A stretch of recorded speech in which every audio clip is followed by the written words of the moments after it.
मित्रों नमस्कार। मित्रों आज एक बार पुनः काशी एक रहस्य की इस श्रृंखला में मैं आप लोगों के साथ संगीत, सुर और काशी इस विषय पर चर्चा करूंगा, जिस पर प्रकाश डालने के लिए हमारे साथ उपस्थित हैं पद्मश्री से सम्मानित प्रोफेसर मंगला कपूर जी। महोदया प्रणाम। नमस्कार। महोदया सबसे पहले तो मैं आपको बधाई देना चाहूंगा कि जिस तरीके से आपने संगीत के माध्यम से काशी में रहकर अपनी सेवा दी है, तो उसके लिए निश्चित रूप से आप बधाई के पात्र हैं। धन्यवाद। और दूसरी बधाई मैं आपको इसलिए देना चाहूंगा कि जिस तरीके से आपके कार्य को और आपके संघर्ष को ध्यान में रखते हुए भारत सरकार ने आपको पद्मश्री से सम्मानित किया है, तो उसके लिए भी निश्चित रूप से आप बधाई के पात्र हैं। धन्यवाद, बहुत धन्यवाद। महोदय आपको ध्यान में रखते हुए मैं आपसे जानना चाहूंगा कि आपके जीवन की शुरुआत कैसी रही, किन संघर्षों ने आपके व्यक्तित्व को सबसे अधिक गढ़ा, आप हमारे दर्शकों को बताने की कृपा करिएगा। बिल्कुल। ऐसा है कि मेरे जीवन की जो शुरुआत है जी, वो बहुत कठिन रही है। कठिन इस मीन्स में भी जैसे मैं करीब 12 साल की थी जी, तो 12 साल की उम्र जो है बहुत बड़ी नहीं होती। और हम लोग जिस समय पैदा हुए थे जी, उस समय का परिवेश और माहौल और समाज बहुत अलग तरीके का होता था। आज से काफी विपरीत था। हाँ जी, बिल्कुल विपरीत था। जी, वो जी, चीज तो बिल्कुल। तो बच्चे थे तो जानते नहीं थे कि बाहरी दुनिया में क्या क्या होता है, कैसे कैसे लोग होते हैं। जी, और सही बात तो ये है कि बचपन मैंने जिया ही नहीं। जब बचपन में खेलने कूदने की या कुछ जानने की आवश्यकता होती है जी, तो वो तो मेरे साथ हुआ ही नहीं, क्योंकि 12 साल की उम्र में जी, मेरे ऊपर एसिड अटैक करवाया गया।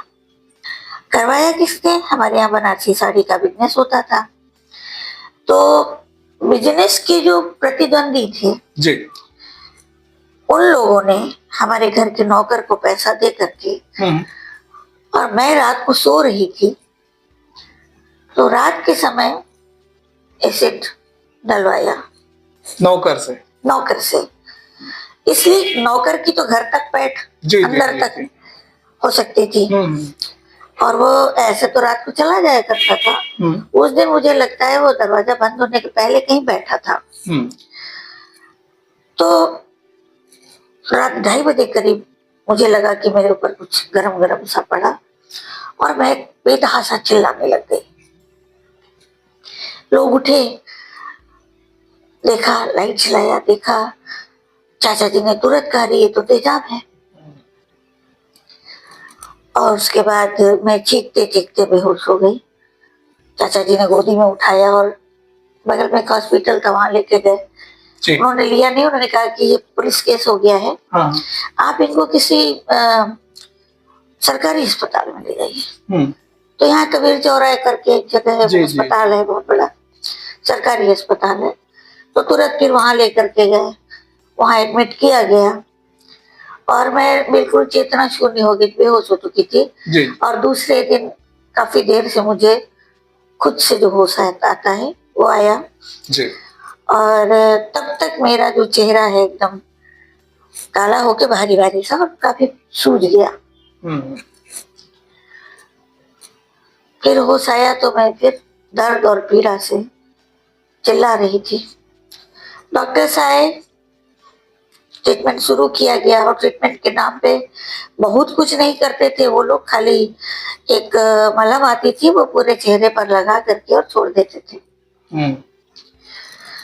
तो खैर मैं वहां थी, डॉक्टर्स ने भी बहुत लापरवाही दिखाई, उन लोगों को भी लगा था और मेरे घर वाले भी सोचते थे पता नहीं ये बचेगी कि नहीं। हालत वैसी ही थी और बहुत ध्यान न देने के कारण मेरे पूरे चेहरे में मवाद भर गई थी और समझिए कि मैं बेकल सी बिल्कुल रूम में टहलती रहती थी, खाना पीना कुछ नहीं खा पाती थी जी पीड़ा से। और मेरी आंखें भी डॉक्टर ने कहा कि ये देख नहीं सकेगी, आंखें सूज गई थी और उन्होंने दवा डालना शुरू किया, बोले लेकिन बच्ची अंधी हो गई है, कुछ नहीं देख सकेगी। तो अब वहां तो बचने की ही हालत नहीं थी, तो अब आकर उसको हाँ, कौन देखेगा, लग रहा था कि सेकेंडरी हो गया। हाँ गिन रही है, ऐसा कुछ था।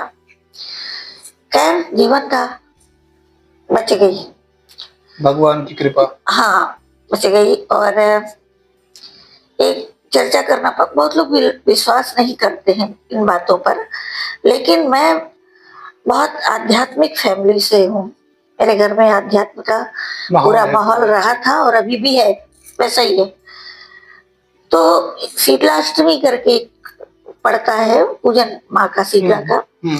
तो मेरी नानी वहां गई और उन्होंने उनसे मनाया कि माँ अगर ये जिंदा रह गई है तो कम से कम इसकी आंख आप ठीक कर दें।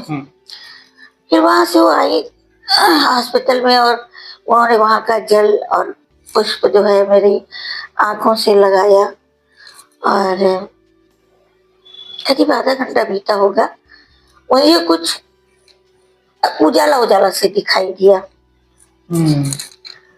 तो मैंने कहा माँ मुझे कुछ दिखाई दे रहा है, मुझे कुछ दिख रहा है। तो वो तो एकदम पागल सी हो गई, बेटा बताओ बताओ क्या दिख रहा है, मेरी साड़ी का रंग बताओ क्या है। तो बहुत कोशिश करने के बाद बता पाई कि वो हरा रंग है, हरा रंग था साड़ी का। सच में हरा रंग था? जी हरा, सच में ही हरा रंग था।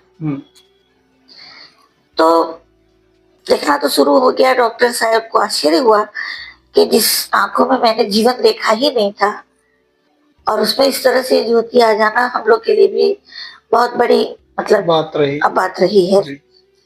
तो ये तो हुआ। उसके बाद जो डॉक्टर्स ने जो लापरवाही दिखाई, जो पस आ गया, वो पस टप टप करके चूता था। और शायद सरकारी अस्पताल में कुछ समय होता है कि इतना आपको पूरा करना होगा, तभी वो लोग छोड़ते हैं। और मेरी हालत दिन पर दिन बिगड़ती जा रही थी, मरने की ओर अग्रसर हो रही थी। तो मैंने पिताजी से कहा कि मुझे घर ले चलिए, अगर मरूंगी तो घर पे मरूंगी, अस्पताल में मैं नहीं मरना चाहती। मेरे पिताजी गए, डॉक्टर से बात किया, उन्होंने कहा आज नहीं कल ले जाइएगा। ठीक है, एक दिन और सही। और वैसे भी अभी दिन उसका पूरा नहीं हुआ है। बोले मैं अपने रिस्क पे सिग्नेचर करके मैं अपने रिस्क पे ले जाऊंगा अपने बच्चे को। दूसरे दिन वो डॉक्टर जो है करीब 8-10 नर्सों को लेकर के आया उसी कमरे में। और नर्सों ने मेरा हाथ पे कस के बांध लिया। और वो जो डॉक्टर इतना अमानवीय कृत्य किया उसने कि वो मेरे चेहरे पे जो काले चमड़े तक जम गए थे उनको वो खींचता गया और काटता गया, बिना बेहोश किए, बिना सुन्न किए। और मैं जैसे बकरा हलाल होता है ना, चारों तरफ से बेबस, और मैं चिल्ला रही थी। मेरा छोटा भाई और माँ, छोटा भाई बहुत छोटा था उस समय, उन लोगों को बाहर निकाल दिया था। अब बाहर माँ और ये चिल्ला के रो रहे थे भाई जो है। तो पता नहीं मेरी बेटी के साथ क्या कर रहा है वो। उसी जितना नोचते बना वो मुझे, उसके बाद वो पूरी टीम लेकर के निकल गया। उसके बाद फिर मेरी हालत और सीरियस हो गई और ये था कि अब चलना है। पिताजी आए शाम को, फिर मुझे लेकर के घर चले गए।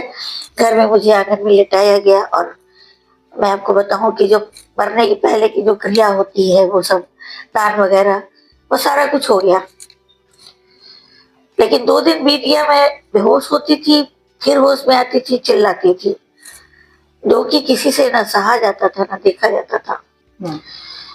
तो फिर पिताजी बगल के अस्पताल में गए और बोले वो इस समय तो बहुत छटपटा रही है, कुछ ऐसा करे डॉक्टर साहब की उसकी जो छटपटाहट देखी नहीं जा रही। उस समय जो नाइट ड्यूटी पे थे वो डॉक्टर आए और उन्होंने वही औषधि की दुकान भी थी तो उन्होंने खुलवाया और एक इंजेक्शन मुझे नींद का लगा दिया। बोले इससे सो जाएगी, सवेरे अगर जिंदा रही तो आप इसको अस्पताल ले आइएगा। जीवन था। सवेरे फिर चिल्लाना शुरू हो गया तो फिर से चाचा जी ने गोदी में उठाया और फिर वही अस्पताल में ले गए। और बस ये समझिए उन लोगों ने मुझे एडमिट किया और उस समय शहर के नामचीन डॉक्टर्स की टीम वहां थी और कुशलपति त्रिपाठी जो हैं वो उसके इंचार्ज थे। वहाँ मुझे एडमिट किया गया। दूसरे दिन एक बड़ा ऑपरेशन मेरा सुबह 10 बजे की गई, शाम को 5 बजे निकाली गई और उन्होंने पूरा चेहरा काट छाट के साफ किया। बिल्कुल लाल चेहरा निकला था और उसी पस के कारण मेरे नाक और कान का ये कुछ हिस्सा वो गल के उसी में निकल गया। कान मेरा बंद हो गया हमेशा के लिए। एक नाक बिल्कुल बंद हो गई है, एक नाक भी जो है ऊपर जाके सक्रिय, मतलब समझिए आधी नाक से मैं गाती भी रही हूँ, सांस लेती हूँ या जो भी कहिए। खैर ये तो बहुत दर्दीला सफर था। फिर उसके बाद बहुत दिन तक उस घाव को भरने के लिए ड्रेसिंग वगैरह होती रही, सब हो गया, काफी समय लगा। फिर उन्होंने कहा कि अब इसको प्लास्टिक सर्जरी की जरूरत है, जिसकी वजह से थोड़ा बहुत सुधार किया जा सकता है। और उस समय की स्थिति बताऊं कि जो जो मेरे घाव सूखते जा रहे थे, मेरा ये जो होठ है ये लटक के ऐसे हो गया था। मेरी ये गर्दन ऐसे चिपक गई थी, मैं इधर उधर देख नहीं सकती थी। तो आंख यहाँ से यहाँ चली आई थी खिंच के, दिन रात पानी उसमें से गिरता रहता था। और क्योंकि होठ जुड़ते नहीं थे आपस में, तो खाना में ढंग से नहीं, आधा खाना मुंह के अंदर जाता था, आधा खाना गिर जाता था। तो वो उतनी पीड़ा वहां से ही। उसके बाद फिर घर ले आए बाबा। उसके बाद फिर ये हुआ कि कहाँ है, बनारस में उस समय कोई प्लास्टिक सर्जरी का डॉक्टर नहीं था जी। तो पता चला लखनऊ में है। तो बाबा वहां गए तो बोले कि मेरी कितने ऑपरेशन करने पड़ेंगे नहीं पता, हर ऑपरेशन का 1000 रुपया। और 1000 रुपया हम लोग की क्या वैसे बहुत था। पापा 250-300 रुपए की नौकरी करते थे सिर्फ। बिजनेस जो था साड़ी का चाचा जी का था, ठीक है। तो इतना कराते कराते ही बाबा बहुत टूट चुके थे, घर के बर्तन बिकते और बड़े मतलब अजीब अजीब से घर। तो फिर मेरे मामा थे डॉक्टर, वो रांची में थे। उसके बाद उनकी पटना पोस्टिंग हुई तो उनका पत्र आया कि मेरा यह मित्र है और वो प्लास्टिक सर्जन है, मेरे साथ पढ़ा हुआ, तो तुम बिटिया को ले गए आ जाओ।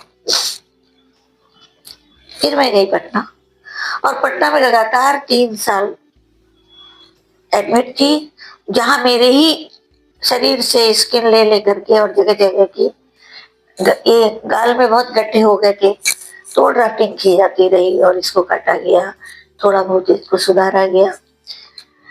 तो आँख को 4-5 ऑपरेशन के बाद वो थोड़ा ऊपर कर पाए। एक जोड़ आपको यहाँ से दिखेगा जिसमें यहाँ से चमड़ा लेकर के लगाया गया था। यानी कि वो सफर बहुत कष्टप्रद था। हर 1.5 महीने 2 महीने पे एक ऑपरेशन होता ही था। उसके बाद पीठ से चमड़ा लेने की बात आई, मेरी पीठ खराब हो गई। यानी बहुत यातना सही, मैंने उसको कष्ट भी क्या कहूँ, यातना सही। और 3 साल गुजरे वहां। फिर बनारस आ गई, पिताजी की तबीयत बहुत खराब हो गई। तब तक बनारस यूनिवर्सिटी में यहाँ भी प्लास्टिक सर्जरी के नए नए डॉक्टर NN खन्ना साहब का नाम लेना चाहूंगी, वो आ गए थे। हाँ, तो उन्होंने कुछ ऑपरेशंस किए जो कि सक्सेस रहे उनके ऑपरेशंस। यहाँ एक गड्ढा था, उसको उन्होंने ठीक किया। तो काफी जगह का उन्होंने किया। छोटे छोटे से ऑपरेशन ही होते थे जी। तो चेहरे की बात थी, लेकिन वो भी ज्यादा नहीं कर पाए, इसलिए कि सीनियर जूनियर की लड़ाई, वो किसी केस की सुनवाई मतलब 100 लोग मीटिंग होती है वहां, वो मेरी फाइल लेके पटना वाले भी आए, ये भी लेके गए। अब वो पटना वाले इनको मना कर दिए कि मतलब ये इसका पूरा स्कीम मैं बना चुका हूँ, मैं उस टीम पे पूरा काम करने वाला हूँ, और आप तो ऐसा आप हाँ, तो आपके पास भी ये लड़की कैसे?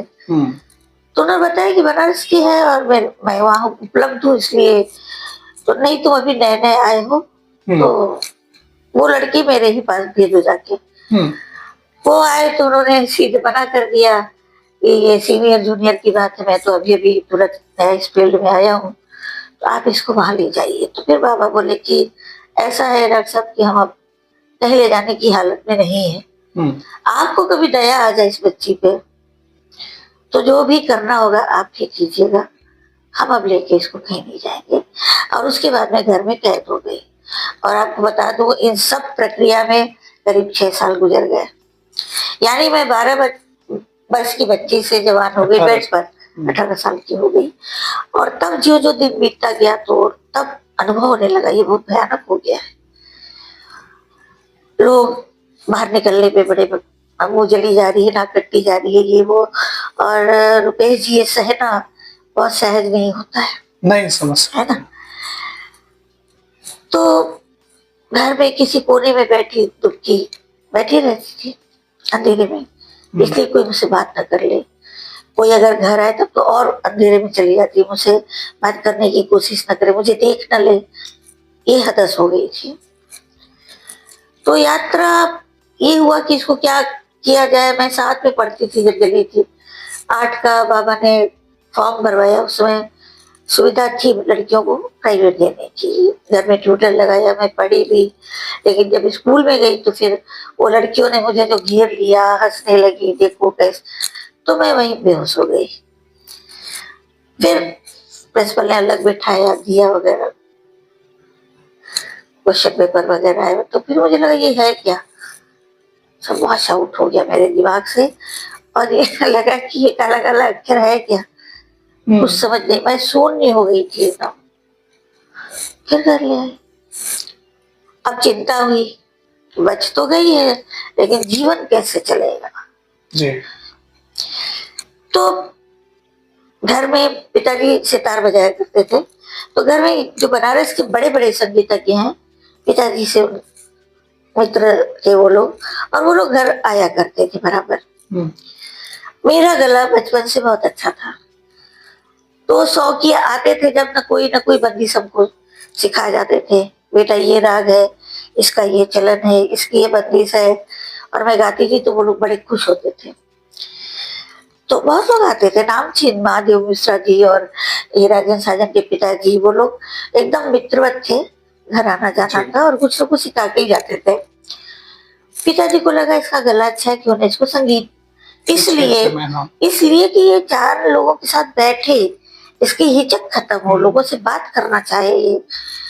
तो फिर खैर वहाँ एक स्कूल था, हिंदू महिला संगीत महाविद्यालय करके, वहां गए, वहां फाइट करनी पड़ी माँ को, फिर एडमिशन हुआ।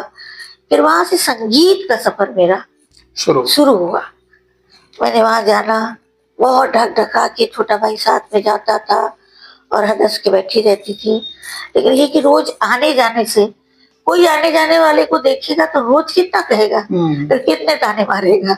फिर उन लोग की हैबिट पड़ गई। फिर कुछ नहीं, जब मैं भी जाती थी वहां संगीत सीखती थी, लड़कियों ने बातचीत करना शुरू किया, तो मेरा भी थोड़ा डर और जो अंदर एक हिचक थी वो कम होने लगी। फिर मैंने वहां सीखा, प्रयाग संगीत समिति से फिर प्रभाकर की परीक्षा तक किया, और फिर मैंने साइड में पढ़ाई भी शुरू किया, हाई स्कूल, इंटरमीडिएट, जो भी, उसमें फिर मैं ये हो गया ना, हाँ ये हो गया ना कि नहीं मुझे कुछ करना है अंदर।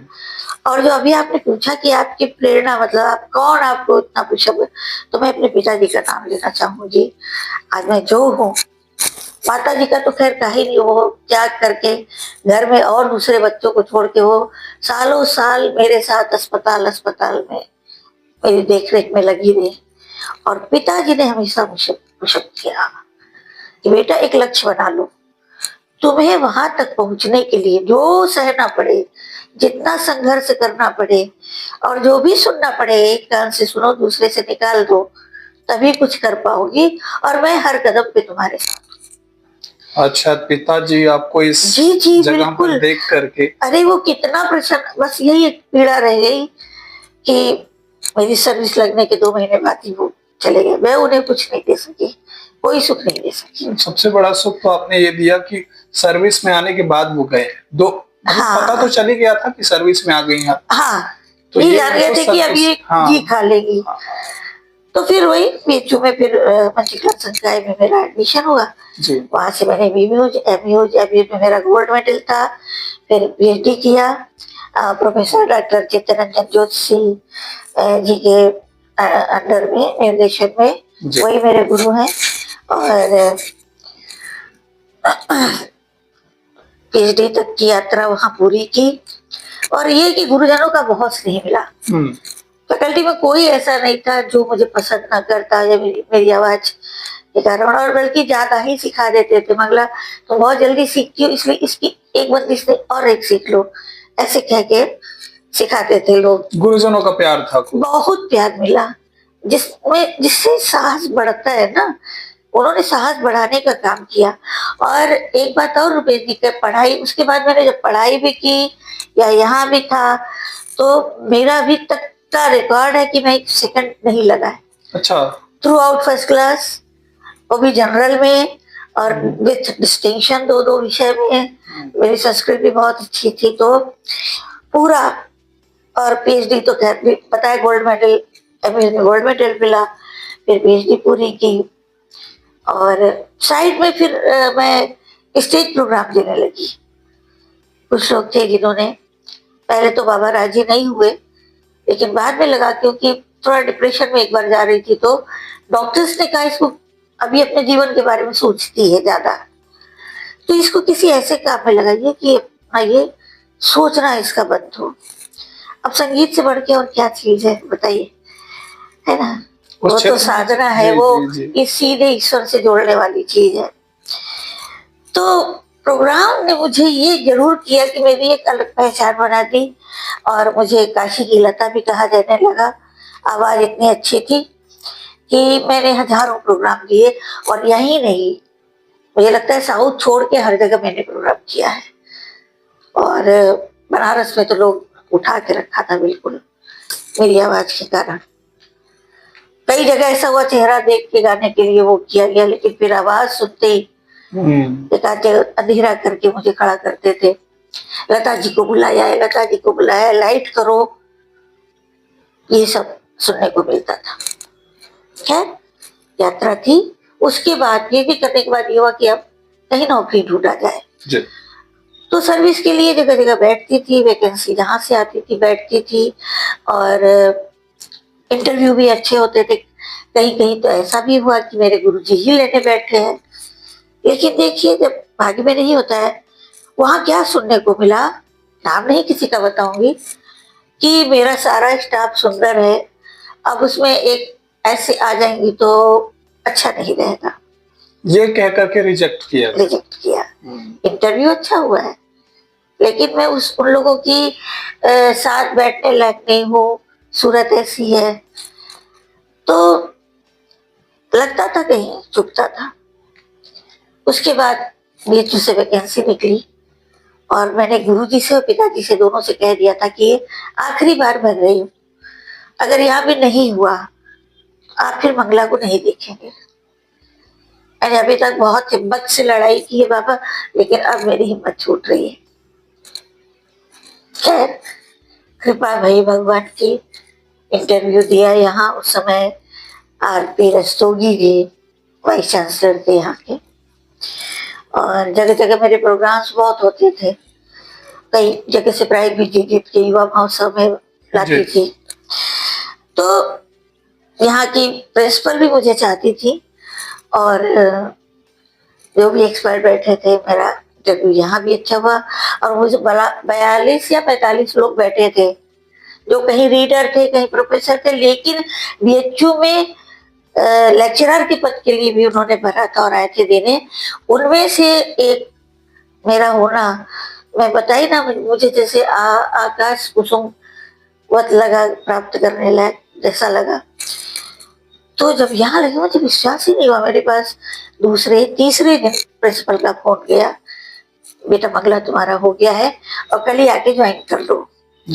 आई, ज्वाइन किया, साथ ही साथ उन्होंने कहा यहीं रहना पड़ेगा, वार्डनशिप करनी पड़ेगी। तो प्रशासनिक काम भी मैंने वार्डनशिप भी 3 साल तक किया वहां। तो ये सर्विस तक का सफर था। वहां अच्छे से कार्य किया, जोश था, कुछ करना है।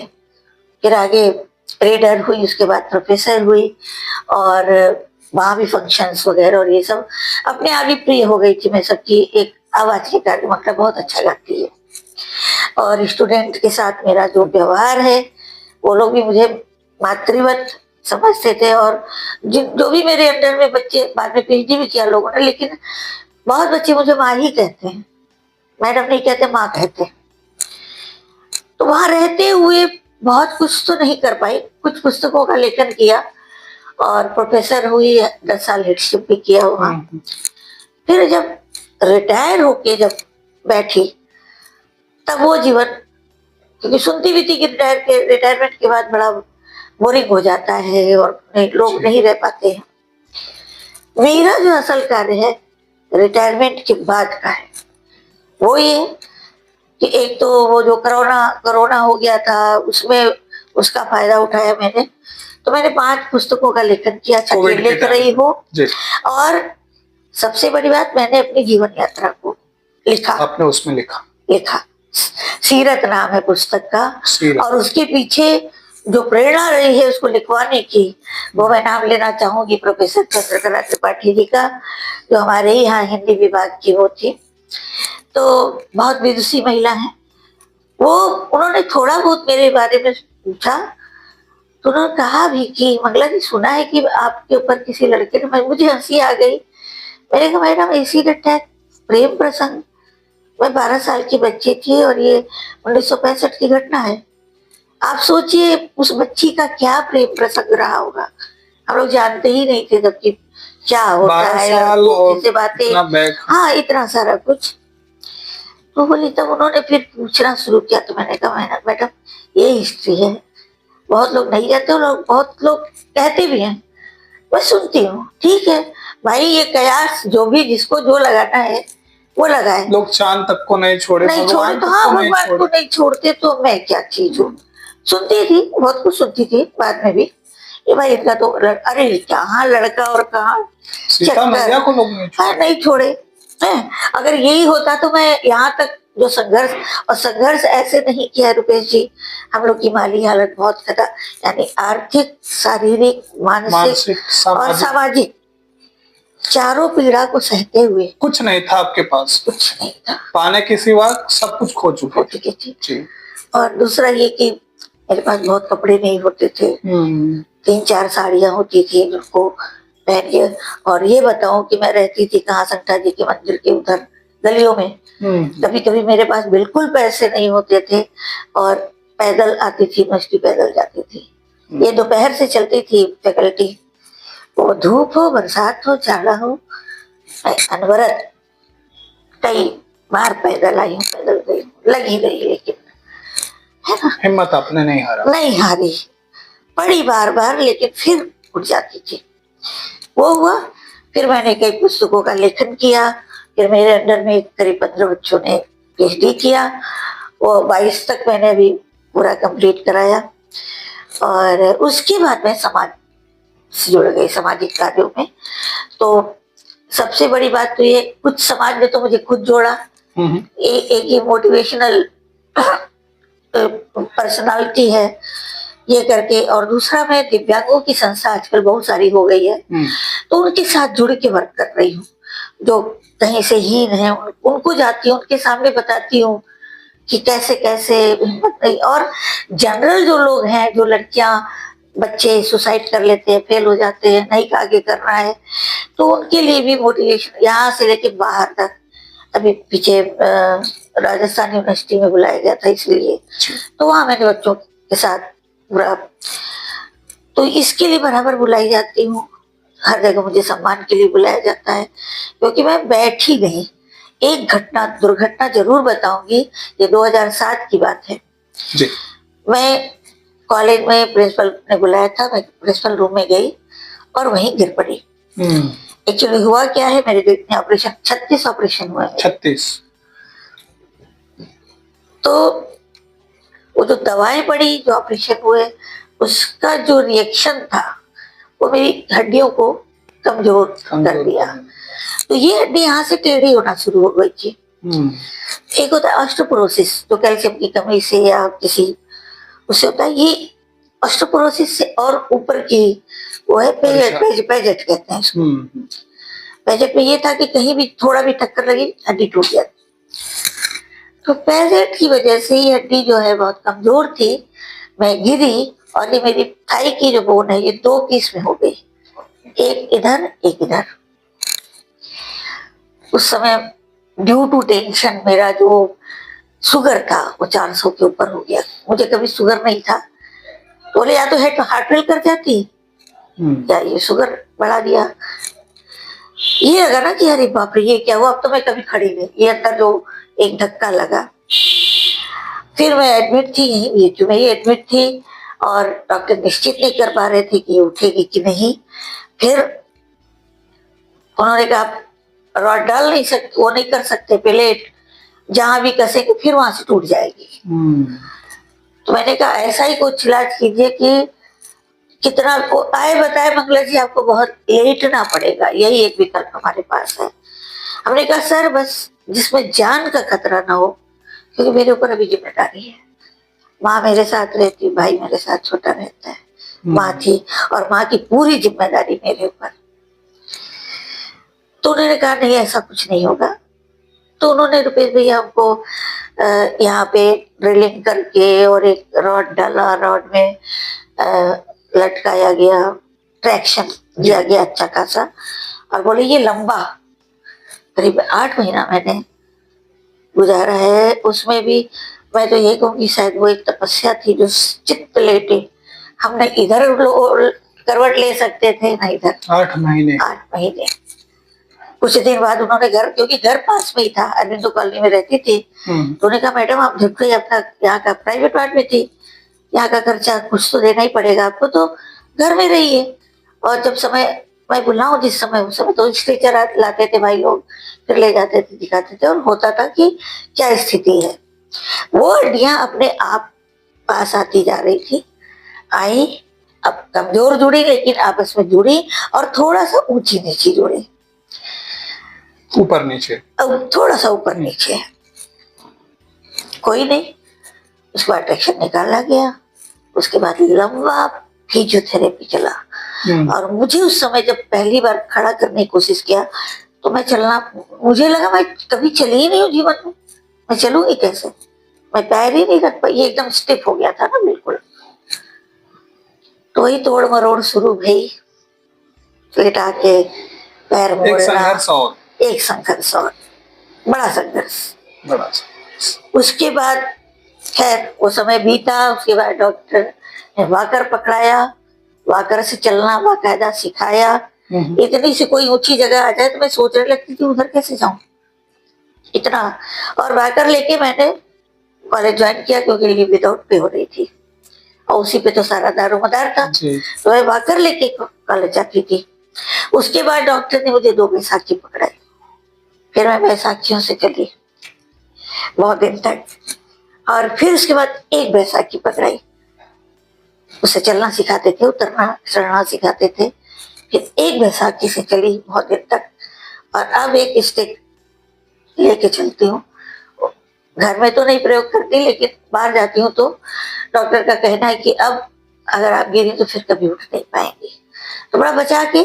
लेकिन ये है कि उस समय से मैं बराबर लगातार कुछ न कुछ इस स्थिति में भी करती जा रही हूँ, मैं बैठी नहीं हूँ, कई संस्थाओं से जुड़ी हूँ और सामाजिक कार्य भी कर रही हूँ, बच्चों को निःशुल्क शिक्षा भी देती हूँ, जो भी सीखना चाहे, या शुरुआत के बच्चे जो पढ़ना लिखना चाहें तो वो भी करती हूँ। और उसके बाद मुझे देखिए आदित्य नाथ योगी जी ने हमको रोल मॉडल पुरस्कार से सम्मानित किया, जो राज्य पुरस्कार है। फिर हमको उत्तर प्रदेश नाटक अकेडमी से पुरस्कृत किया गया, वो भी राज्य स्तरीय सम्मान है। और एक मुझे राजस्थान से मिला, वो भी नेशनल है। और अब ये जो पद्मश्री, और इसके अलावा देखिए ना बहुत सारे सम्मान, मोदी जी भी मिले मुझसे, उनसे भी बातचीत हुई। तो 70 से ऊपर की होने जा रही हूँ, लेकिन मैं ये बताऊं कि मैं रिटायरमेंट के बाद भी बैठी नहीं, कुछ करती जा रही हूँ। और वो यात्रा मेरी रिटायरमेंट के बाद ज्यादा कुछ करी, ज्यादा कर पा रही हूँ जी। बाकी वो तो रिटायरमेंट के बाद ऐसा नहीं कर पाते हैं, मैं ज्यादा इसलिए। और वो भी इस अवस्था में जी, मैं कहीं भी जाती हूँ बच्चों से यही कहती हूँ, तुम लोग को तो भगवान ने, तुम लोग समग्र, मुझे लगता है आप तो 12 साल के बाद ही जिंदगी से रिटायर कर दी गई थी लोगों हाँ, के द्वारा, बिल्कुल लोगों के द्वारा। बिल्कुल। जी किसी को लगा नहीं था कि ये फिर से समाज ने तो बिल्कुल ही छोड़ दिया, कोई पूछता नहीं था, जी जी, कोई पूछने नहीं आता। रुपेश जी, जब आप उसमें रहते हैं ना, कोई नहीं आता सही है। बात। फिर यही था मेरा रियाज, मेरा वो, और मेरा संगीत, यही सब। अब थोड़ा सा बीच में एक और घटना हुई थी, बहुत जल्दी मैं बयान करती हूँ, कि मुझे सिंदूर खिला दिया गया था, अच्छा, क्योंकि मैं इतना अच्छा गाती थी। हम्म। मेरी इसके बाद प्रतिद्वंदी भी ने, हाँ, लोगों को देखा नहीं जाएगा, नहीं देखा गया, तो मुझे सिंदूर खिलाया गया कि ये गा ना सके। अच्छा, तो मेरे गले पे असर तो पड़ा है, क्योंकि उसका ट्रीटमेंट हुआ तो बहुत कुछ वोमिटिंग में निकल गया, लेकिन कुछ ना कुछ असर अभी भी है। मुझे गाने में तकलीफ होती है, मैं इसे नकारूंगी नहीं, लेकिन फिर भी थोड़ा सा कुछ सुना दें आप। प्लीज, अभी ना कहें तो अच्छा है ना। तो ये था और चल रहा है, और बस ईश्वर से ये पद्मश्री मिलने की जो ये बहुत बड़ी उपलब्धि, मैंने कभी जीवन में सोचा नहीं था कि मैं ये इतने बड़े सम्मान से, जो सर्वोच्च सम्मान है भारत का, उन 4 सर्वोच्च सम्मान में से मैं एक, मुझे एक मिलेगा, प्राप्त होगा। मैं इतनी आभारी हूँ प्रधानमंत्री जी की, और अपने उत्तर प्रदेश जी के जो योगी जी हैं, मैं बहुत धन्यवाद करती हूँ कि मुझे कहीं से इस लायक समझा, तो उसमें एक मेरा नाम है। तो मैं मतलब बताऊं क्या, और दुख इतना है कि काश आज मेरे बड़े होते, मेरे पिताजी होते, तो उनकी जो तपस्या थी उतने साल की, वो किस तरह से फलित हो रही है, कुछ तो देख पाते। वो जहाँ होंगे, हाँ, सबको देख देखिए, करके वो तो प्रसन्न, कहते हैं मुझे ना कि लगता है उन लोगों की कृपा ही का, है। हाँ, जहाँ भी होते हैं आशीर्वाद देते रहते हैं ना, पितृ लोग है पूरा। वहां से यहाँ तक जो आप आई हैं, हाँ, निश्चित रूप से एक तो उनका आशीर्वाद दैवी कृपा, और दूसरी जी बड़े जनों और जी पितृ जी, जो लोग, बिल्कुल बिल्कुल बिल्कुल। और छोटा भाई मेरे साथ है, तो अनवरत वो मेरी सेवा करता है। जब मेरा पैर टूटा था, तब से तो वो बहुत ही माँ की सेवा की, मेरी सेवा कर रहा है, अभी भी कर रहा है। कहीं जाना हो लेके वही जाता है, रोटी वोटी मुझे नहीं बनाने देता है, खुद बनाता है, खिलाता है। तो वो साथ साथ साय की तरह लगता है। भाई बहन का जो प्यार होता है, हाँ, छोटा भाई है। जी, जी, जी। अच्छा, वो अध्यात्म से जुड़ा है, तो उसने शादी नहीं की। आपने बताया था अभिषेक भी आपके घर नित्य होता है। अभिषेक, रुद्राभिषेक डेली, रुद्राभिषेक, पर भगवान का आपने दर्शन नहीं किया है, करवाऊंगी। जी जी। तो नर्मदेश्वर हैं, तो डेली दुग्ध से रुद्राभिषेक होता है। और मैं श्री विद्या से दीक्षित हूँ, चाचा जी से ही। तो मेरे पास श्री यंत्र में उनका अर्चन वगैरह और जो भी पूजा विधि होती है, तो वो करती है। तो घर में पूरा हमारे यहाँ प्याज लहसुन ये कुछ नहीं। और आपके जो प्रश्न है उसको भी दोहराइए बीच बीच में, मैं तो कहती ही जाऊंगी। आप और जो जानना चाहते हैं उसको भी बोलिए। महोदय, आगे मैं आपसे जानना चाहूंगा कि आपके लिए संगीत क्या है? कला, साधना, या जीवन का अनुशासन? देखिए, मैं एक शब्द में अगर कहूँ तो जीवन, संगीत जो है मेरा सब कुछ है। सब कुछ है। सब कुछ है, क्योंकि आज मैं जो हूँ वो संगीत के कारण ही हूँ, है ना। और वो दूसरी बात है कि संगीत में कहीं किसी ऊंचाई तक पहुंचना जो है वो पढ़ाई और उससे नहीं होता है। वो जो है संगीत साधना है, वाकई साधना है। उसको जो साध ले, और साधने के बाद उसको ईश्वर की तरह, जी, क्योंकि कहते हैं ना कि संगीत जो है ईश्वर की प्राप्ति का सबसे सरल साधन भी है और सबसे कठिन भी है ना जी। क्योंकि देखिए कितने लोगों ने, हमारे राज स्वामी जी का उदाहरण ले ले, मीराबाई का, सूरदास जी का, उन्होंने संगीत के ही द्वारा भगवान को रिझाया। तो वो तो सीधे साधना, हम लोग जब सुर लगाते हैं या ध्यान में बैठते हैं, ध्यान लग जाता है, सुर लगाते लगाते, तो बिल्कुल ये जो योग है, इसको योग के साथ जो है हमको सीधे ईश्वर से जोड़ता है। संगीत जो है अगर सही तरह से उसका उपयोग हो तो वो, जैसे कहते हैं ना, योग मतलब जोड़, चित्त की वृत्तियों का जी, जोड़ किससे किसका, अपने से ईश्वर का। ईश्वर का। जी। तो ये जो हम लोग प्राणायाम जो आप लोग कहते हो, तो प्राणायाम जो हम लोग श्वास रोक के एक स्वर पे जो रुके रहते हैं ऐसा इतनी देर यम लगातार, नियम आसन प्राणायाम, तो उसमें सब आ जाता है ना। और उस समय हम ध्यान में होते हैं। अगर ध्यान अच्छी तरह स्वर लग गए तो वो समाधि अपने आप लग जाती है। मेरा अनुभव ये कह रहा है, मैंने अनुभव किया इस चीज को कि स्वर से समाधि तक जो की यात्रा है वो वाकई होती है। आदमी को ईमानदार होना चाहिए उसके प्रति, तब ऐसे ये सोच के कि नहीं हाँ यार सीख रहे हैं इसके बाद हम लेक्चरर हो जाएंगे, संगीतज्ञ हो जाएंगे, जैसे आजकल तो वो साधना ही नहीं रह गई है, किसी के पास उतना समय नहीं है। लक्ष्य को ध्यान में रखते हुए कार्य को कर रहे हैं। लक्ष्य भी नहीं है ना उनका, तो लालच है जी। जो आप बाजारवाद की बात करते हैं ना, अभी आगे मैं आपसे पूछूं। हाँ नहीं तो वही मैं अभी जवाब देती हूँ आपको, क्योंकि उसके साथ अब व्यवसाय जुड़ गया है। संगीत अब साधन है, व्यवसाय हो गया है लोगों के लिए, है ना जी। तो हम लोगों ने एक गुरु के अंडर में रह करके ना गुरु ने कभी कोई ऐसी डिमांड की। हमारी जो श्रद्धा है या जो गुरु पूर्णिमा है, जो हम अपने मन से क्या, कभी गुरु जी ने ये डिमांड नहीं किया कि मुझे ये चाहिए, मुझे ये ला के दो, मुझे वो ला के दो, नहीं। हमने तो बाकायदा गुरु शिष्य परंपरा से सीखा है, ग्वालियर घराने की गायकी सीखी है। तो आज क्या है ना, तो सीखने वाले वैसे रह गए। मैं सबकी बात नहीं कर रही हूँ, कोई अपने ऊपर ऐसा ना ले, आक्षेप ना ले, और ना तो सिखाने वाले, कम हो गई है। हाँ सिखाने वाले भी वैसे नहीं रह गए। क्या है, अब वो लोग घंटे से चार्ज करते हैं। 1 घंटे का जैसे लोग हैं जी, या वो थोड़ा सा प्रतिष्ठित और है तो 1 घंटे का 1000 रुपया तक लेते हैं। यही नहीं देखते अगर विद्यार्थी अच्छा है, वो उतना नहीं दे पा रहा है, तो हमें क्या उसको देना नहीं चाहिए, है ना। और शिष्य में भी बाकायदा ये चीज आ गई, भैया 1 घंटे का ही हमसे 1000 लेंगे, तो हम भी जब तक पूरा 1 मिनट भी बाकी नहीं रहेगा, हम अपना पूरा पैसा वसूल करके तभी कुछ छोड़ेंगे। जी, हो गया है कि नहीं? जरूर, मैं तो देख रही हूँ आज यही चल रहा है। हाँ यही चल रहा है आजकल। तो वो जो हम लोग जो चाहते हैं कि वो जो सृष्टि जो बनती संगीत के द्वारा, जो तो मैं क्या कहूँ, तो माता सरस्वती को विकृत कर रहे हैं लोग, है ना। तो साधना की चीज को अगर आप पूंजीवाद और उससे जोड़ेंगे, छोटे छोटे बच्चों को देखा है, थोड़ा सा हाथ पे रखने आया और तुरंत बजाने के लिए अगर कहीं बुलाया गया तो कितना देंगे आप?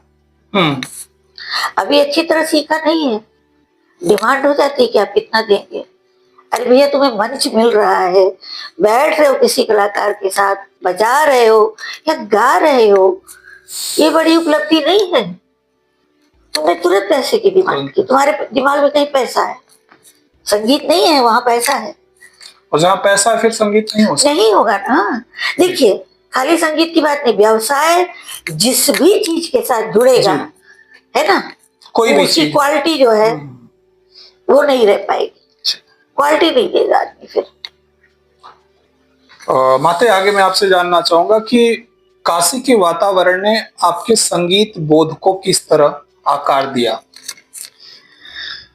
मैंने सर शुरुआत में चर्चा की है कि मेरे घर में जो आते थे लोग, है ना, तो शुरुआत में तो चूंकि पिताजी को भी बहुत शौक था, सितार खुद भी बजाया करते थे, तो वहां से कुछ कुछ सीखना तो शुरू किया।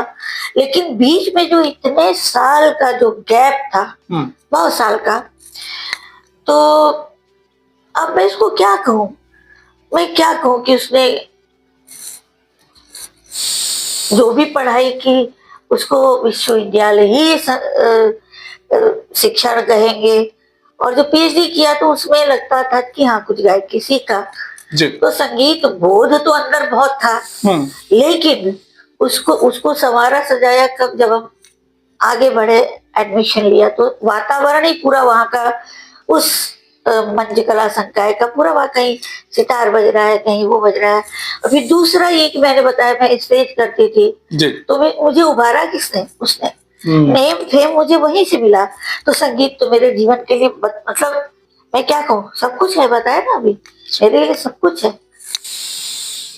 उसी ने सजाया संवारा, और आज जो मुझे लोग पूछ रहे हैं उसी के साथ। अभी बाजारवाद की बात चल रही थी माते, तो उसी बात को ध्यान में रखता हुआ मैं आपसे जानना चाहूंगा कि आज के समय में संगीत की साधना और बाजारवाद को आप कैसे देखते हैं? हाँ, अभी तो बताया आपको जी।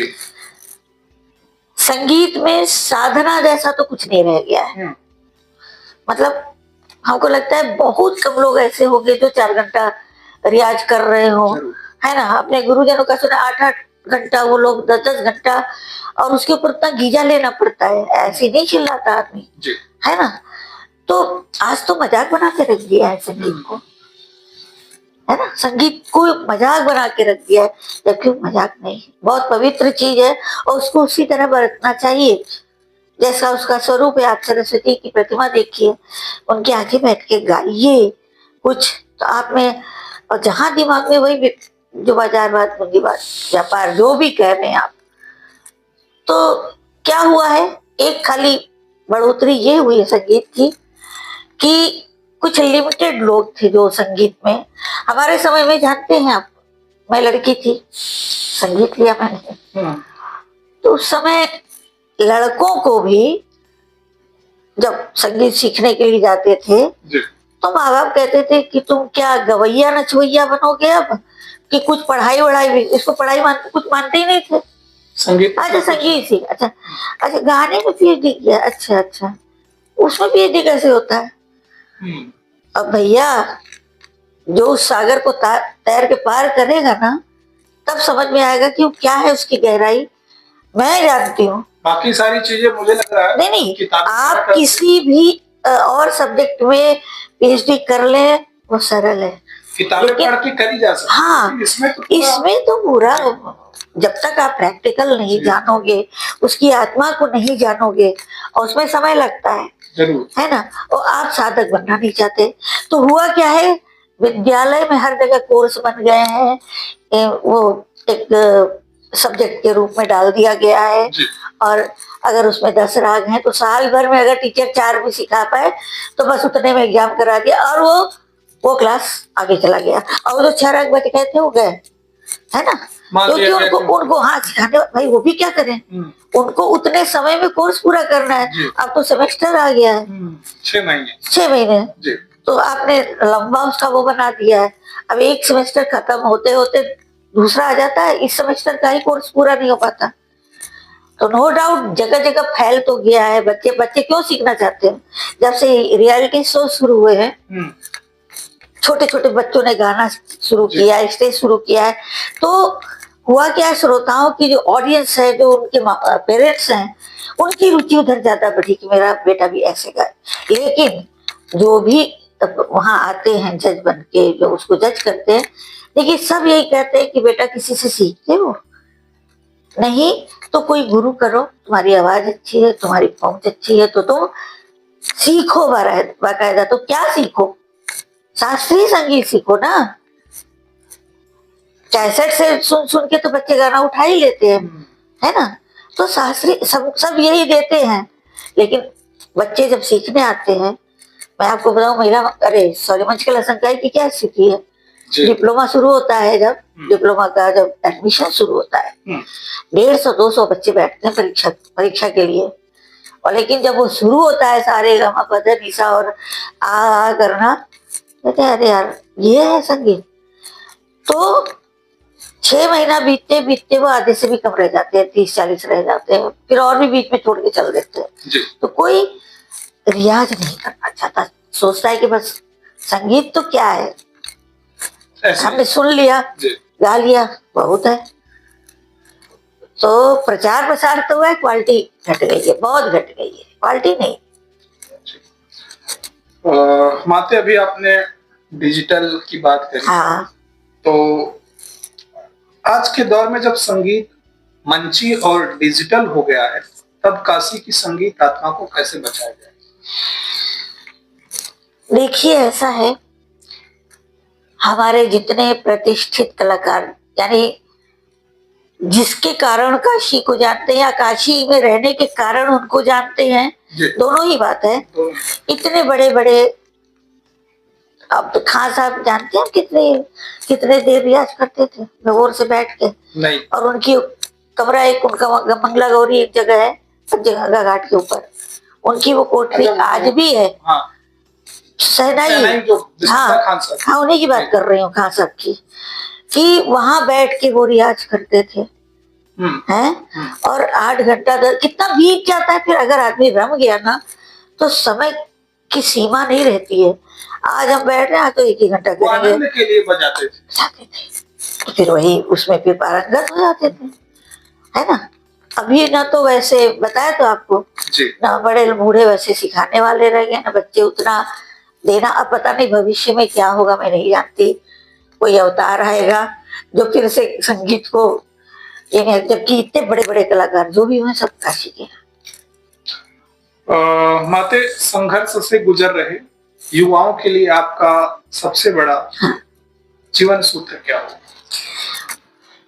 एक लाइन में कहूँ तो संघर्ष ही जीवन है, या जीवन संघर्ष है, इस तरह भी जोड़ सकते हैं। क्योंकि जिसको कुछ भी, हालांकि ऐसा बैठे बिठाए मिल जाता ना, उसका मोल समझ में नहीं आता।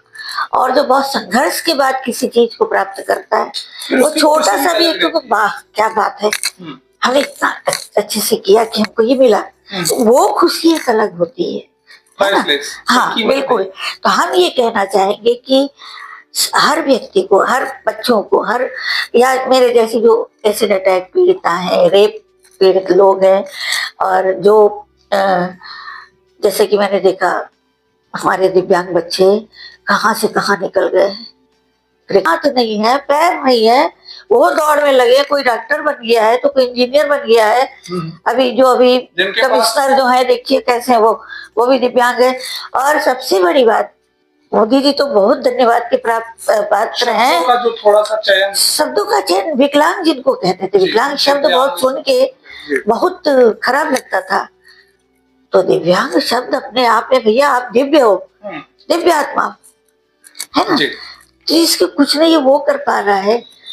तो थोड़ी सी हताशा मिली, किसी क्लास में फेल हो गए, अरे आगे और भी जहाँ है बच्चों के अंदर फिर से नहीं है ना, तुरंत सुसाइड की तरफ भागते हैं।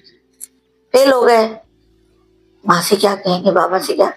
अच्छा, पेरेंट्स को भी डराना नहीं चाहिए कि नहीं आपके पास नहीं हुए तो ऐसा होगा, नहीं।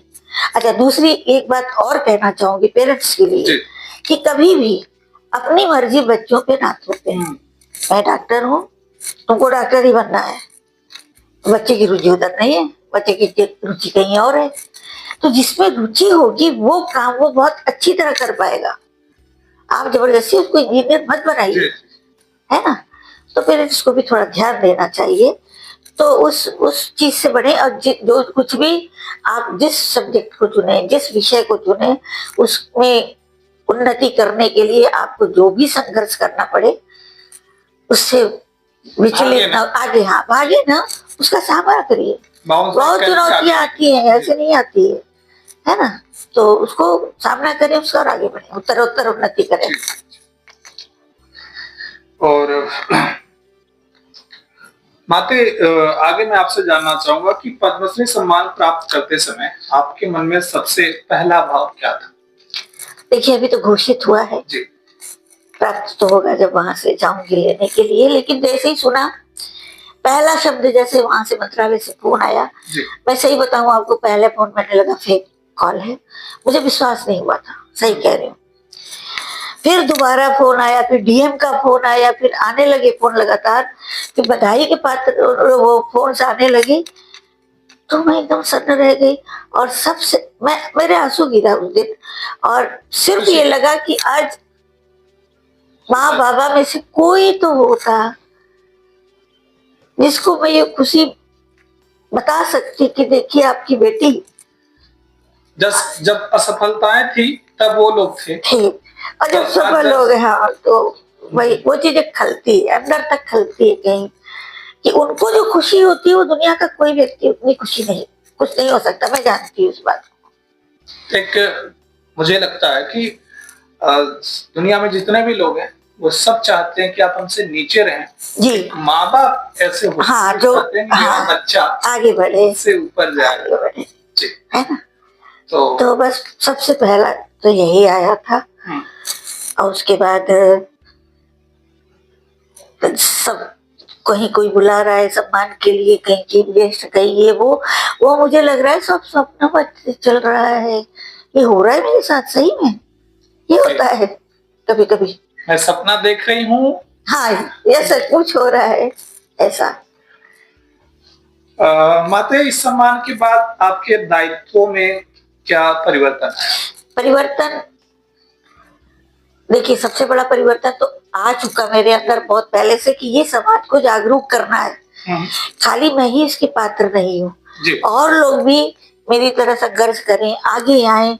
किसी भी क्षेत्र में मैं चाहूंगी उनको भी इसी तरह पद्मश्री, पद्मभूषण, जिसके योग्य भी वो हो, उनको भी मिले। समाज में लोग जागरूक हो इसके प्रति, ताकि इससे क्या होगा कि वो अपने कर्तव्य के प्रति थोड़ा निष्ठा रखेंगे, है ना। जो भी सम्मान मुझे मिलाए जाते हैं, एक एक सम्मान के बाद एक आत्मविश्वास बढ़ता है। तो सम्मान नहीं, आत्मविश्वास। आत्मविश्वास है, आपको संघर्ष की शक्ति देता है कि नहीं, अच्छा मुझे और अच्छा इतना किया, और आगे करना चाहिए। लेकिन ये सब बातें करने के बाद सारे संघर्ष को, मतलब आप जब क्रॉस करके निकली होंगी, आज जब पीछे देखती होंगी, देखिए, इसके लिए एक सिर्फ बात कहना चाहूंगी।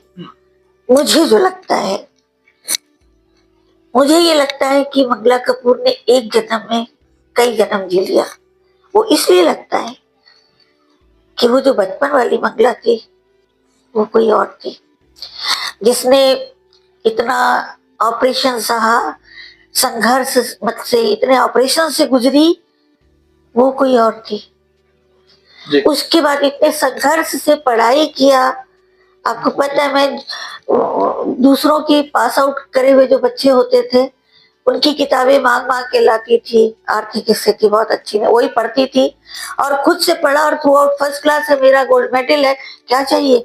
तो वो मंगला कुछ और थी, जो संघर्ष पैदल आती जाती थी और पैदल जागती थी। मेरे पास कपड़े नहीं, जाड़ों में मेरे पास गर्म कपड़े नहीं होते थे। घटना के बाद मंगला बदलती गई है, बिल्कुल, है ना। तो वो मंगला कुछ और थी, वो मंगला कुछ और थी जिसने एक प्रोफेसर सब तक की यात्रा की। और ये मंगला जो रिटायरमेंट की बात की, ये कोई और ही है। और अभी जो आप बात कर रही हैं, वो भी मंगला एक और एक और ही है। और दूसरी बात, मैंने जो सीरत, जो अपनी ऑटोबायोग्राफी लिखी है, तो सूरत नहीं, सीरत नाम है उसका। और बताया आपको चंद्रकला जी का उसमें वो है। उनको जरूर मैं धन्यवाद देना चाहूँ। हर जगह बोलती हूँ, लिखते ही नहीं लोग। मुझे कष्ट होता है कि जिनका हाथ है उसके मेरे पीछे, उनको बताना चाहिए ना मुझे। मैं वो नहीं बनना चाहती। आपकी तो और मूवी बनी है मेरे आने वाली है जी, आ चुकी है वो मराठी में। मैं बता रही हूँ, मराठी में बन चुकी वो 2024 में ही। और उसके बाद वो महाराष्ट्र में रिलीज हो चुकी, नाम मंगला है। तो चूंकि मराठी भाषा में है, तो महाराष्ट्र में तो खूब चली। उस मंगला को कम से कम 8-9 अवार्ड मिल चुके हैं, ठीक है, उस मंगला को। और अब जो हिंदी डब हो रहा है उसका, अप्रैल में आप बता रही थी आने वाला जी, मार्च मिड में वो कंप्लीट हो जाएगा। और वो चाहती हैं कि डायरेक्टर जो है कि पहला जो हम लोग प्रीमियर उसका करें, लखनऊ में करें। तो हम लोग प्रयास कर रहे हैं, और उसके बाद सीधे बनारस यहाँ भी लगेगी। तो जो भी चाहे, और मेरी जो पुस्तक है वो अब अमेजोन पे है, उससे वो लेके जो भी पढ़ना चाहे, उसमें मेरी संघर्ष की, मेरी यात्रा का विवरण है, लोग पढ़ें। क्योंकि अभी तक मैंने जो भी सुना, जितने भी पढ़ा, वो पूरी किताब एक बार नहीं पढ़ा, जबकि इतनी ही पतली है, 175 रुपए की है, ज्यादा है भी नहीं। और सबका यही था।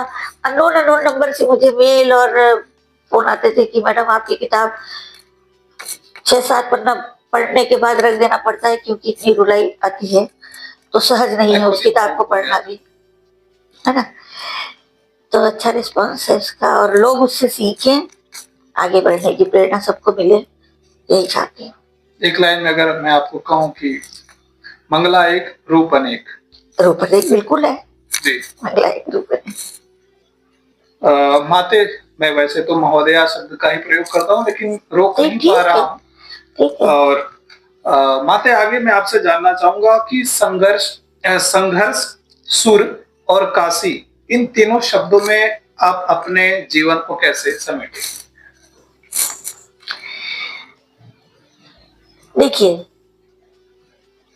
तीनों शब्द मेरे ऊपर लागू होते हैं। जी।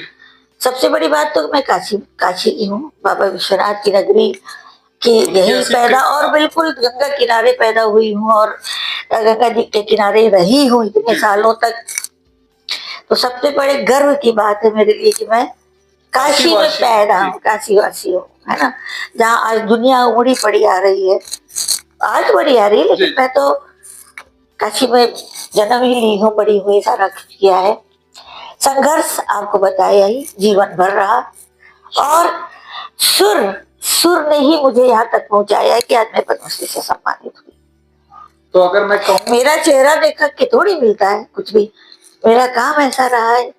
मैं सही में लोगों के, मतलब आप मेरे YouTube पे कुछ गाने मेरे पड़े सुनिएगा, बंद कर लेंगे तो सुना हूँ, लेकिन तो आप कह रही हैं आप गला थोड़ा सा वो, वरना नहीं, हाँ ये मौसम बदल रहा है ना, तो वो चीज है। मैं अगर कहूँ तो तीनों ही को जोड़ करके मैं बनती हूँ, समझिए जी। मैं कह सकता हूँ कि काशी, संघर्ष और सुर, इन तीनों का नाम मंगला है। आप इस तरह भी कह सकते हैं, बिल्कुल कह सकते हैं। और बात को आपसे बात करते वक्त तो ऐसा लगा ही नहीं कि समय कब बीता। आपसे बहुत कुछ जानने की इच्छा है, लेकिन समय का मैं जैसा कि देख रहा हूँ अभी आपके पास स्वभाव और स्वास्थ्य भी आपका थोड़ा ठीक नहीं है। तो माते, 2 लाइन बोलने के बाद मैं ये इस बात को अभी विराम करना चाहूंगा कि आपसे सीखने को लोगों को और मुझे भी मिला कि अपनी जिंदगी में अपना किरदार इतने शिद्दत से निभाइए कि पर्दा गिरने के बाद भी तालियां बजती है। और बहुत अच्छी बात। माते, आपके पास समय का अभाव रहता है, मैं देख भी रहा हूँ, और जब से पद्मश्री सम्मान आपको प्राप्त हुआ है, रोज कहीं ना कहीं व्यस्तता और भी बढ़ गई है। इसके बाद भी मेरे द्वारा एक बार प्रार्थना करने मात्र से ही आपने जो मुझे अपना सानिध्य प्राप्त करने का शुभ अवसर प्रदान कराया, उसके लिए निश्चित रूप से मैं आपका धन्यवाद और आभार प्रकट करना चाहूंगा। एक बार पूरा बहुत आशीर्वाद आपको कि आप इसी तरह कार्य करते रहें। बहुत महती कार्य है, अच्छा कार्य है, इतना बड़ा आपने बेड़ा उठाया है इसका, और वो अच्छी तरह संपन्न हो और फिर हम लोग उसको पढ़ें, देखें। प्रणाम। खुश